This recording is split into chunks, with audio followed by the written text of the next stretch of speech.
Well, it's been a minute since I've done a wood and fiberglass watercraft project, and while my cedar plank canoe was one of the most recent and maybe one of the more difficult things I've ever built, my daughters have been interested in and talking about kayaks and paddleboards lately. Maybe it's time to design something new. I poked around the internet a little bit for some stand-up paddleboard designs, and though ours won't be subject to the stresses of things like ocean wave surfing, I still want this board to be wide and rigid and stable enough for stand-up paddling or just chilling out as you float around the lake. I'm going to make my board out of standard-sized home center EPS foam using some cedar support stringers down the center to help stiffen the board.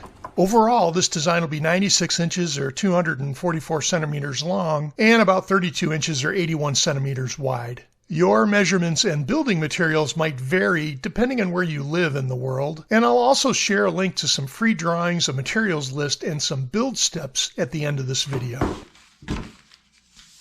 I've got these 1x6 rough sawn cedar boards with knots on the edges. I should be able to cut those out and give me 4-inch wide boards, mostly clear. The rough sawn side needs to be cleaned up on the planer too, and I'll also drill out some of the weight on the boards to help keep the board as light as I can.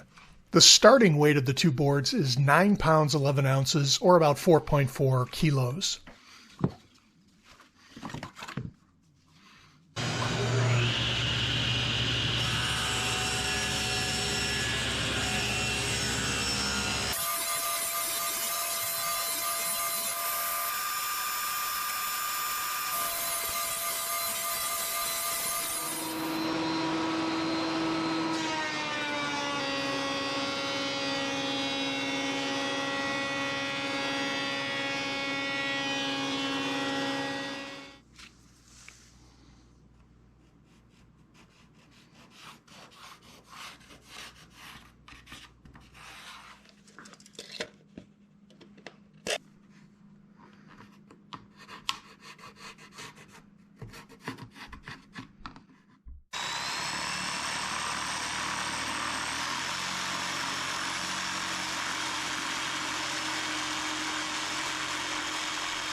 The styrofoam is covered in a thin plastic vapor barrier on both sides that'll need to be removed, but I'm going to leave it on as I cut the board into pieces. The plastic will help keep the foam from chipping out on the table saw.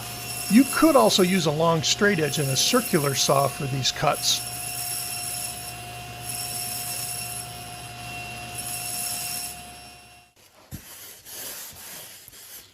Removing the plastic layer is about as fun as cutting lemons with open cuts on your fingers, but, you know, then again, no pain, no gain.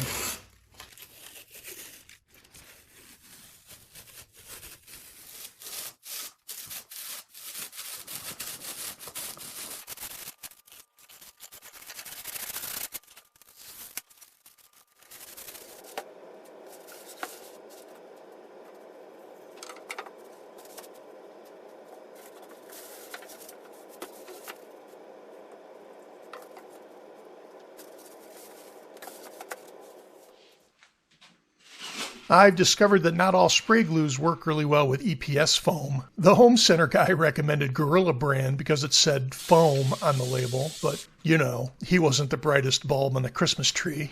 It seems to work okay on spongy foam, but it does a really nice job melting EPS foam. 3M's 78 adhesive works a bit like contact cement and doesn't damage the styrofoam at all.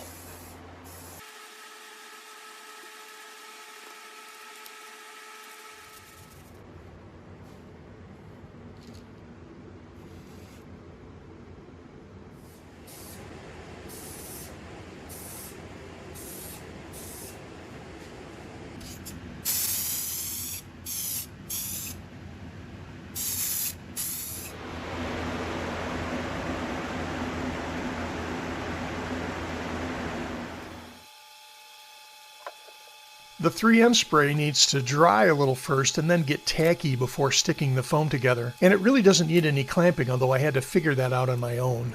Once the surfaces touch, they stick, so I had to add some wood spacers across the surface to separate foam layers until they were square, and then press them together.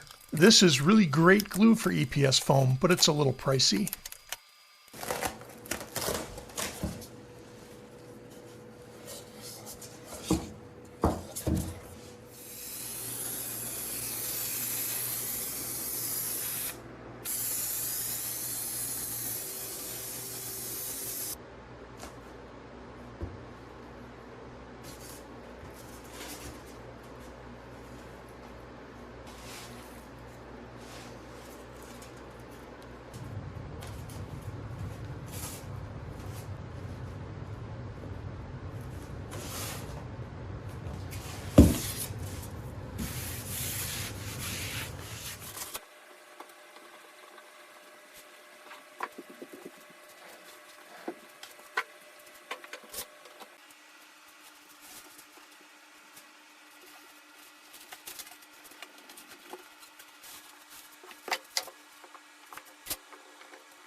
I mentioned before that these build plans and the cut dimensions are also available for free, and details like the curvature plot points on the board are included too. See the link to those plans at the end of the video, along with some other build tips, lessons learned, and a cost summary.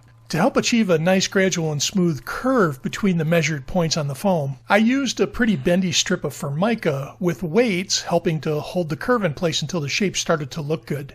You could just as easily use a thin strip of wood or even cardboard to make that curve against the measured points on the board. There's also some free software out there if you want to map out a surfboard or a paddleboard shape, but I found this manual plotting method to work just fine.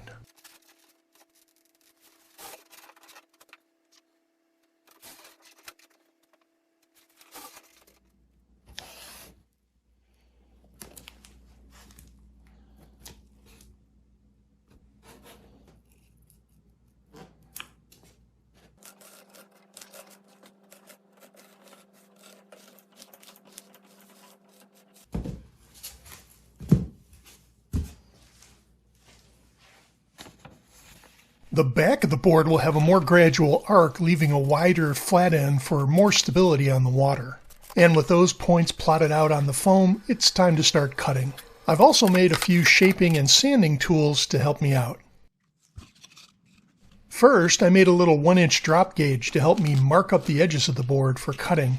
And then a couple of sanding tools like this flat piece of 2x4 with sanding belt material spray glued on to help me with evening out the width of the board surfaces. And I also made this drywall screen attached to a couple dowel rods that lets me make smooth curved passes over the foam edges. And it's time to start doing all the cutting and rounding work.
I didn't record the fixing of my sanding screw-up, but I used regular foam window sealer to fill in the damage that I made with the orbital sander. It comes out of the can in puffy clumps that I wound up spreading over the damage with a putty knife, and then it dried pretty quickly.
I've ordered vent plugs and an ankle leash plug for the board, but the board leash is going to need some more support. I chose to add another wood accent in the shape of an oval that I can install between the stringers on the back of the board, and then the plug can be supported by that block.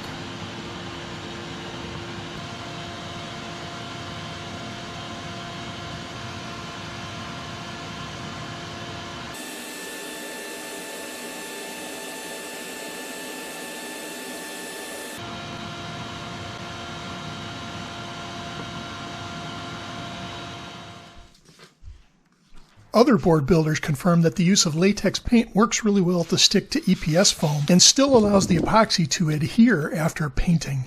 My own testing on smaller blocks of foam with paint and epoxy on top confirms all that. So I'll protect the wood stringers with some tape and then cover the board with 2 coats of white latex, and then I'll add a little blue trim on the nose and the tail of the board. There were a few spots with deeper gouges that needed to be filled in with either urethane foam or thickened epoxy, but I didn't use filler over the entire board like other builders do. It's a whole process like coating a car body in plastic filler, and I really didn't want to waste the time or money on that step when it's just for show. Paint will actually help fill in the super small voids in the foam, and tiny little spaces that naturally form between the compressed foam beads will never be felt under the fiberglass. Still, I'll pre-coat the painted board in epoxy before laying out the fabric, and that'll fill in any remaining tiny gaps. Before epoxy and fabric, the board needs one last light sanding in 400 grit paper, and that'll remove any high spots or peaks left over by the paint.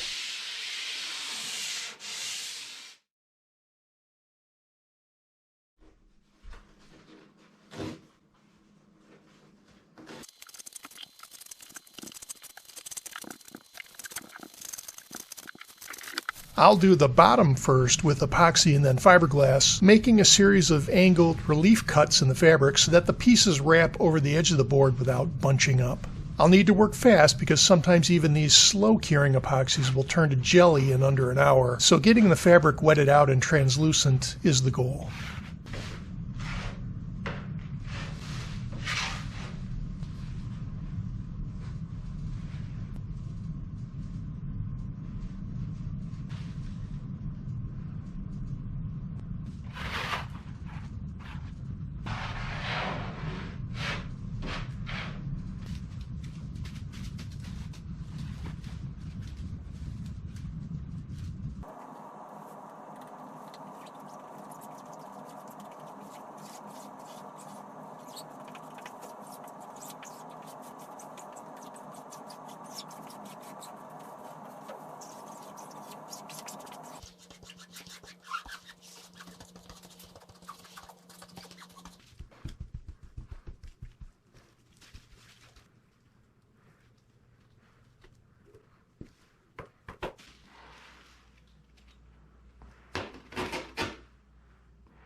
Before glassing the top of the board, I also printed out some paper graphics that I'll glue down with epoxy before laying out the fiberglass. The top of the board will also get another layer of fabric just on the top surface to stiffen it up and do its part to support a human's body weight in the one little spot that they choose to stand. The fabric tends to lay out more smoothly if you work from the middle of the board out to both ends. I learned that tip from doing various watercraft build projects.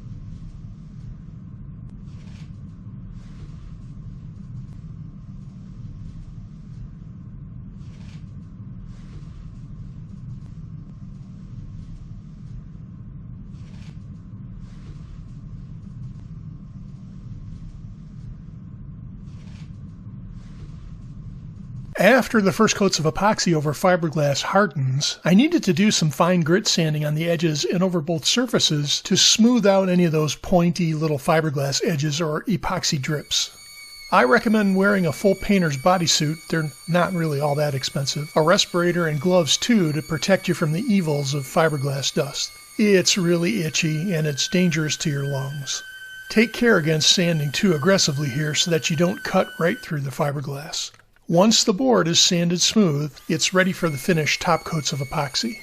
Each surface of the sanded board only required about 20 ounces of epoxy to coat the surface. That's a lot less than when wetting out the fiberglass, and I also used a foam roller to evenly distribute the epoxy across the board. After that, I wound up using a brush lightly across the length of the board to smooth out any pools of liquid. Boat builders call this roll and tip finishing.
The trick when using painter's tape on the final epoxy coat is to match the tape line from the top when taping the bottom. This terminates the epoxy flow right on that previous tape line, leaving you a pretty clean outer edge when you peel the final tape off. No additional sanding is actually required here.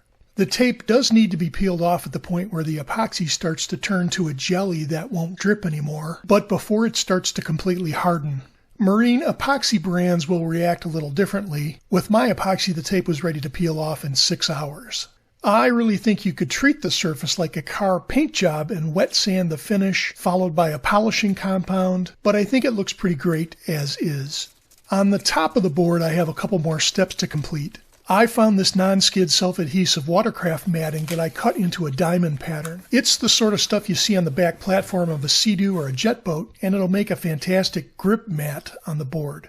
I left a space in the center for an embedded grip handle, but it never showed up from Amazon. That's going to get installed at a later date. The diamond shapes were spaced out for maximum coverage on the top of the board using tongue depressors to help me keep the spacing even. It looks pretty amazing, actually. I also needed to install an ankle leash plug for attaching a strap from your body to the board. If somebody accidentally falls off, the board won't float away. The plug needs some added support because of the pull stress, so it gets mounted on the back piece of that reinforced cedar. This is just a simple drill hole and epoxy install. The other two plugs contain a superfine vapor membrane that allows internal board gases to escape on hot days, and this will help to prevent delamination of the fiberglass from the foam. I'll install one on the front of the board and the other one on the back. The vapor plugs that I purchased need to be drilled out on the inside after getting epoxied in place to open up a direct hole into the foam.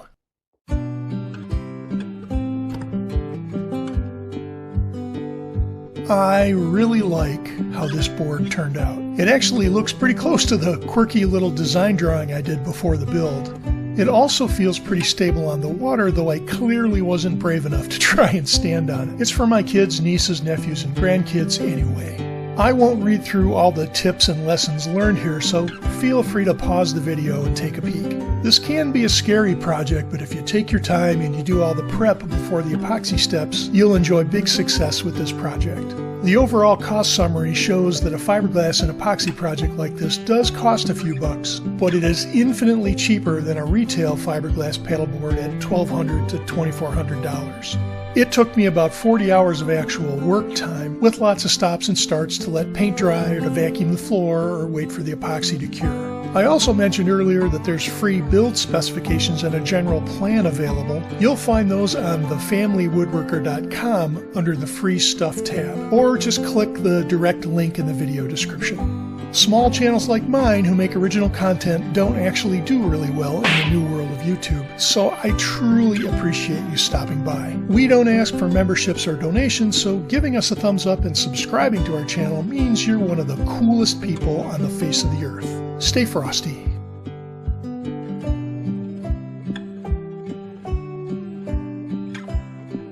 Well, I'd like to be honest and not sugarcoat the content in my videos, so here's me leaning over too far and actually falling off the board. It was really fine if I sat still, but at 6'5", 290 pounds, my center of gravity is just a bit too high.